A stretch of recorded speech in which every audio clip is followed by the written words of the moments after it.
This is SILL Talks, episode 3.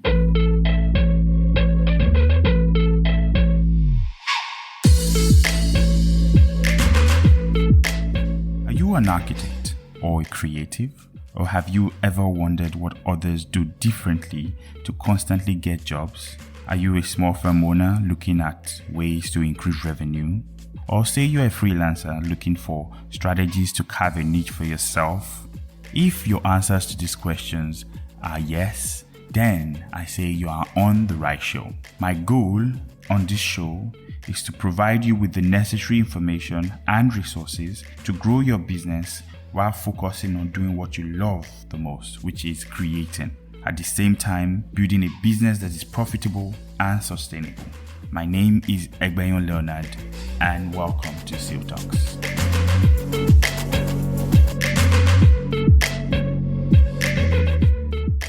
This episode is titled 4 Pre-Designed Documentations to Ensure You Get Paid. Just the other day, I was discussing with a colleague of mine, a friend way back from school, and he was complaining bitterly about how one of his clients had duped him. And I was shocked. Duped? He said yes. And I was actually really curious, so I wanted to hear the story. In explaining, he went further to say that he had gone ahead with the client's work and produced draft drawings for the client's 4-bedroom duplex somewhere in Lagos, and thinking that the man was, going to get back to him because he wanted to show the man that yes, I understood what it was you were trying to explain.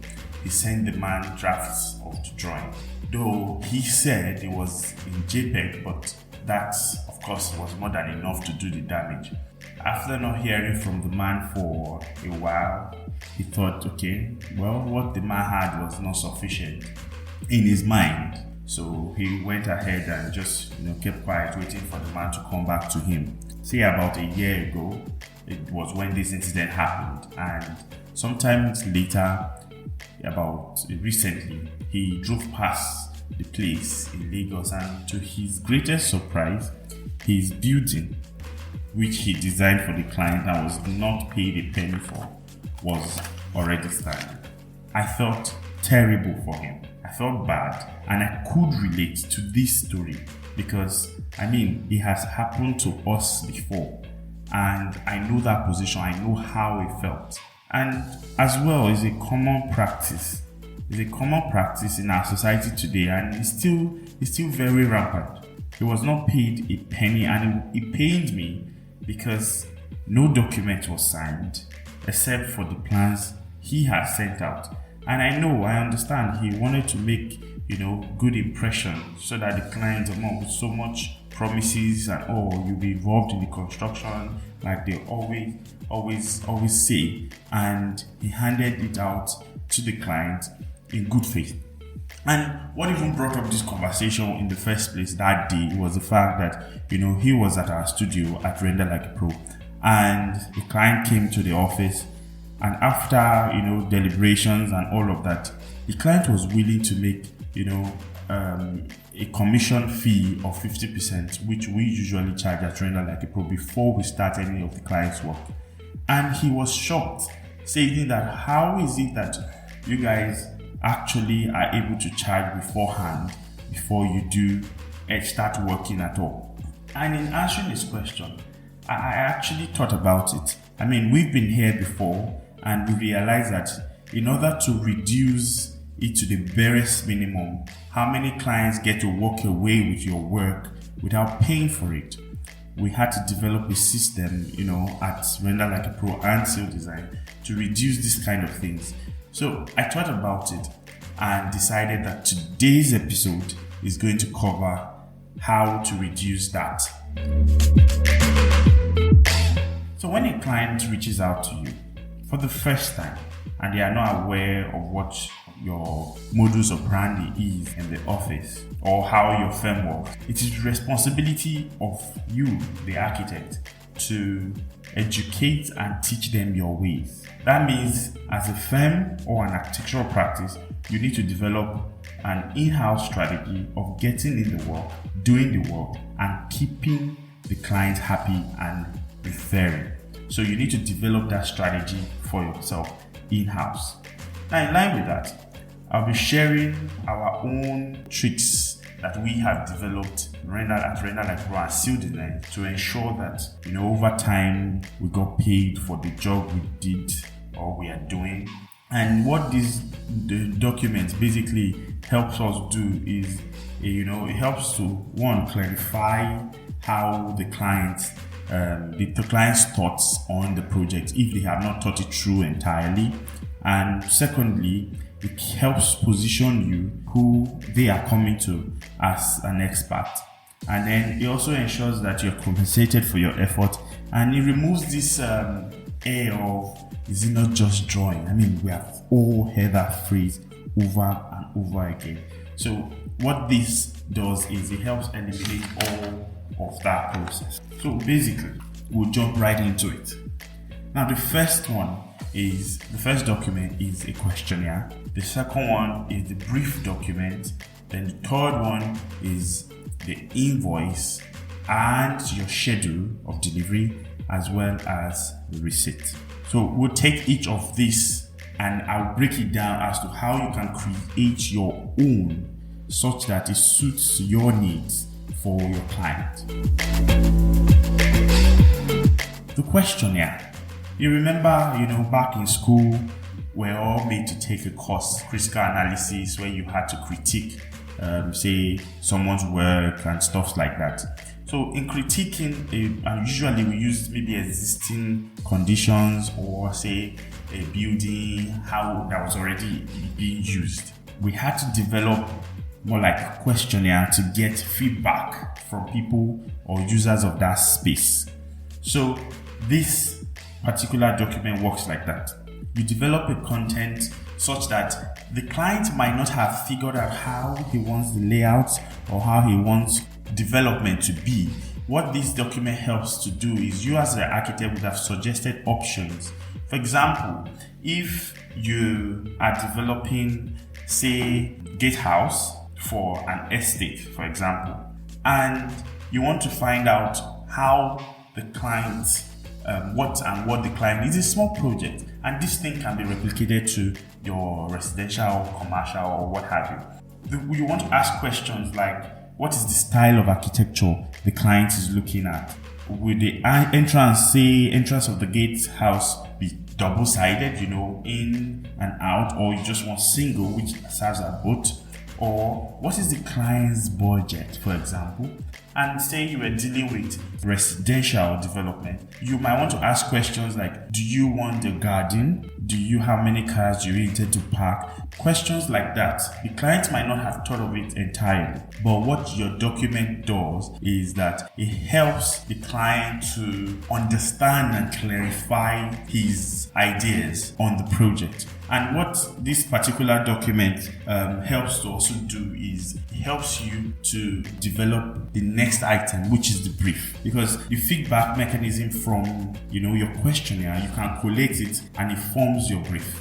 And mind you, what happens most of the time is that you have a paper trail, which you have started. And now, because the client has started this interaction and in a way you have been able to educate him what goes into you planning, he's beginning to see that you are delivering value, which is the essence of what we do, create and deliver value to clients. So basically, I can tell you that this particular process might not happen every time. A client can sit down and develop his brief for you, which is the ideal thing. But in the society we live in today, if the client does not have that particular module set out, you have to figure out how to get that brief from him, because usually that brief is what forms, the essence or the core of what transpires between the architect and the client as well. So what the questionnaire will help get started is what will lead to the brief. And this might not happen every time. So you need to keep, in mind that it depends on how clear the client is about his own work. So that leads us to the next item, which is the brief. Now, the brief is the same thing that, yes, we know. And what this helps to do is it states the position of, the client on the project. It helps the client clarifies, everything that has to do with the project. And, you could go as detailed as the location of the project, the size of the land, what are the amenities surrounding it. If you have, for example, a commercial facility and you want to describe the social amenities available in which the building could utilize, you can do that in the brief. And what this also helps to do is, once you have finished developing the brief and you send it back to the client to say, okay, based on our conversation so far, this and this and this and this is what I have come up with. And mind you, remember that you haven't put pen to paper. So what this helps to achieve is the fact that you have simply started working, but you have not drawn a line. Furthermore, what you could also include is the spatial, schematic layout. What are the spaces required? What is required in the bedroom? What is required in the kitchen? What are the special features the person wants? Does it want, for example, a residential building? Does it want a gatehouse? How much is he willing to spend? All of that is stated. What are your, design ideologies based on the questions you have asked in the questionnaire, if you used one or if the client sent that to you? So the brief kind of concretize all of that and outline it. What are the materials? How should you treat the facade? It can go on and on. Anything that can clarify the building further or the structure further, you can do that. And also at the end of the brief, you can now specify what is it that you as the architect or the architectural firm is delivering at the end of the day. That is, what is expected of you to deliver to the client. So that brief also spells it out. So at the end of the day, there is no misinformation or nobody is misconstruing anybody, because that document has clarified it. Now, before you get to this stage, mind you would have done a lot of research, because when the client is discussing with you and you are sending the client, reference images to say, in your space, for example, I'll take an interior project. In your space, are you looking at this kind of finish? Is this an idea that you're considering? You would have shared reference images. The client has learned already. The aim, basically, of this process is to let them see what, you as the architect goes through at the back end. Mind you have not drawn the line, but you have started working on the project. You have done your research. You've decided, looked at the spatial requirement of each of those things. What are the composition of the space? What kind of feel? What kind of, his mood board? What kind of ideas does he have for his interior? So all of those things, you have done research already, and you are simply helping the client to clarify in his mind what he already knows. So with all of this said, after you have gone through that stage, it is time to discuss the main thing, which is why we are in business, and this is the cost. Because you have outlined all of this, I'm sure you already have, a fee which falls within the category of what the client wants to do, because you have both clarified it to the detail of what you are delivering. So the next one will be to develop your invoice and send out. Now, the invoice basically contains, it's more like invoice and your schedule. I will start with the schedule. Because you have itemized and broken down the details of what the work will entail, you already know this is the time frame. And it is key to attach the schedule to your invoice. And I'll explain why. Usually what we do as SILL Designs is that when we have gone through all of that first stage, second stage, and we have gotten to invoice stage, we develop the schedule. On day 1 to day 3, we are going to be developing strategies to create the design. If it's a complex space, we have brainstorming sessions as to how to resolve any issues we will encounter. So day 4 to day 5, who is responsible for what? we send this to the client. The client is supposed to give us feedback. We state it. Client is supposed to respond to this, that, and that. Day so and so to day 50. If it's going to take that long, you specify each step of the way so that the client can look at his calendar and trace where you currently are on his job. So if he's supposed to deliver something to you along that line, he would already know. And when, say, you have sent him a draft of something and he's supposed to respond, he will know that he's the one currently delaying his job. So that in a way kind of shows some transparency in the process of delivering. So back to the invoice now. The invoice will spell out the specific services you are rendering, the project name, the client's name, the rates you are charging.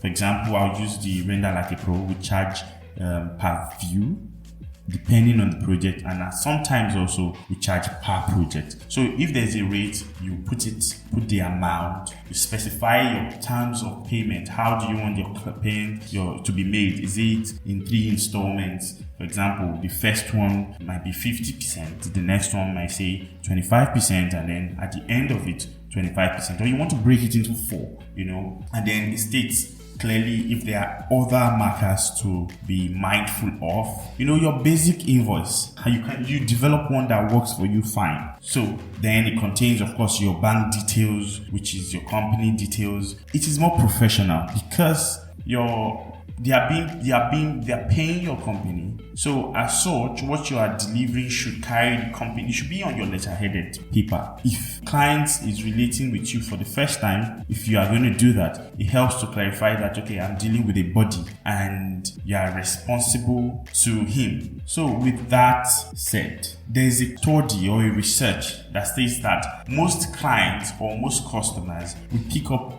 an item, or maybe when they go to shop, they would have seen the item 3 to 4 times before they have the full commitment or the full ability to buy. So what this means is that if you have a client, sometimes you will close a sale immediately, but other times you need to have 3 to 4 contacts with these persons on their project before you can close the deal. So what this process just taking you through, even though we've not discussed the last stage, the last document, what this process will simply do for you is that it will help you have contact with the client way before you send the invoice. You have sent a questionnaire, you have both developed the brief. Now the client can almost visualize the building or the structure in his head because of the amount of information you have shared, and you have not drawn a single line. The last stage, after you have sent your invoice and he or she has made a commitment, depending on how you want to charge for it. We at SILL Design and Render Like a Pro, we charge 50% upfront. When the project is big, we try to be flexible and we do 40%. So when that percentage is paid upfront, you can, before you start work, you develop what is the receipt. Now the receipt will be sent to the client to tell him that, okay, you have made a commitment of this so amount, and the receipt usually will contain, of course, the client's name, your receipt number, and of course it will be on your letterheaded paper as well. The service they are paid for, say the mode in which they paid, was it transfer, was it cash, was it check, and whose name was written on it. Was it your company or was it picked up by one of your staff? And it also states the terms of payment and what was paid and balance that is due. So basically, this one helps to state where you are at. The next payment is so amount. So because you have stated the terms of payment, it shows the stage in which your payment will be made. Is it at documentation stage, or is it approval of schematics that the next payment is due? All of that, basically, you would have spelled it out. And once this is sent to the client, it kind of helps the client to understand that, okay, there is a process. That process will help them get better results for their project. And because you have shown at every time a seamless process that helps them create value, there's tendency for the trust to be more.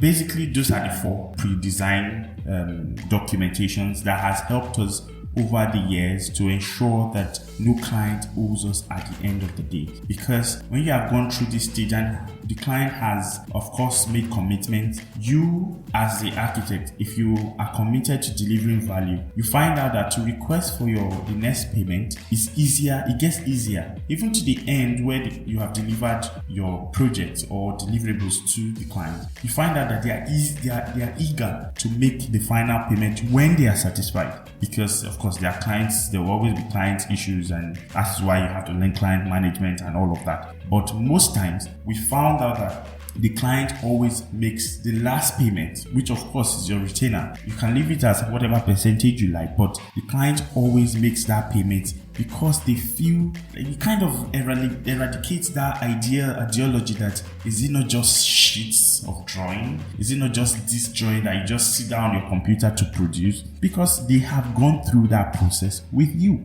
So I will quickly go into the benefits of what these documents do. Like I stated initially when we started this conversation, the benefits are many, and I'll just name a few of them. Apart from the fact that you constantly are getting paid from the work that you do, because you tie payments to different stages of the work, and the client is made aware of this at the beginning. There are clients that will run away. It is clear, because you have your processes, you have stated it from the word go, and there are clients who are not patient, and of course you have to find a way to manage it. All of these steps and processes are not cast in stone, so you have to find a way to fine tune it to suit your own purpose. And if the client understands value, which is what you are delivering, you see that the those that stay, you have fun doing their project, you have less worries doing their project. And if the client sees you, because of these processes, they see you as an expert, the trust level increases tremendously, like it shoots the roof. And also, I've gone through like a couple. So I'll say number four, this process helps clarify in the client's mind the kind of design and the thoughts he or she has about the project. Hence, it results into better and more efficient design. Also, you stand higher chances of getting referrals because of that. And the clients, when the trust is very much referrals, which in our industry thrives on, referrals tend to come from these people because they are satisfied with how you work. Furthermore, this document, which is like my friend, like I told you about at the beginning of this conversation, these documents are admissible in court.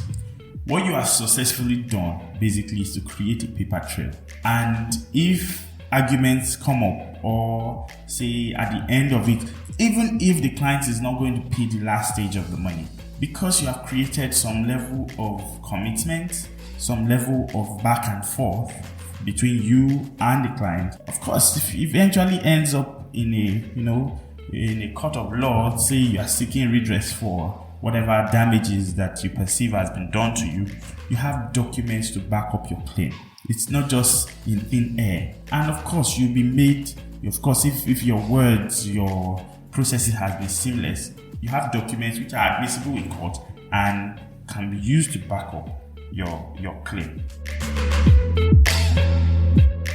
So guys, we have come to the end of this amazing conversation on how to develop strategies for your own firm such that you educate your clients before you start working. And don't forget, we need to constantly have these kind of conversations to help us, as architects grow, to help us understand procedures and how we can develop our firms to take them to the to the next level. And that is what SILL Talks is all about. My name is Egbeyon Leonard, and I remain your host of this sweet bridge between architecture and business. And before I forget, every single thing that was discussed on this episode are the things that we practice in our firm. They are strategies that are indigenous to us, meaning that we have been able to develop it for ourselves. So what I would do is to simply leave you a link to samples that you can take a look at. I know that this is a podcast and you might not be seeing what it is that I'm talking about. So what I will simply do is I'll leave you a link at the description below. You can go in, you can download the sample files and develop your own so that you can have something to more like a fish hook, to get in your clients and make sure you are paid. And furthermore, please kindly share your stories with me. I know privately a lot of people have been reaching out to say, wow, this helped me to solve this problem. Or, wow, could you shed more light on this topic and all of that? Please, I need more feedback. It is very important because I need to know the part which we are struggling. And if it is not something we have struggled with before, we'll get somebody who has overcome that aspect of practice, and we get him or her to do justice to it for us. So kindly share your stories, comment, download it, share with your architecture community. This is the only way we can grow as professionals in this field. Till the next episode, guys, my name remains Architect Egbayon Leonard, and this is SILL Talks.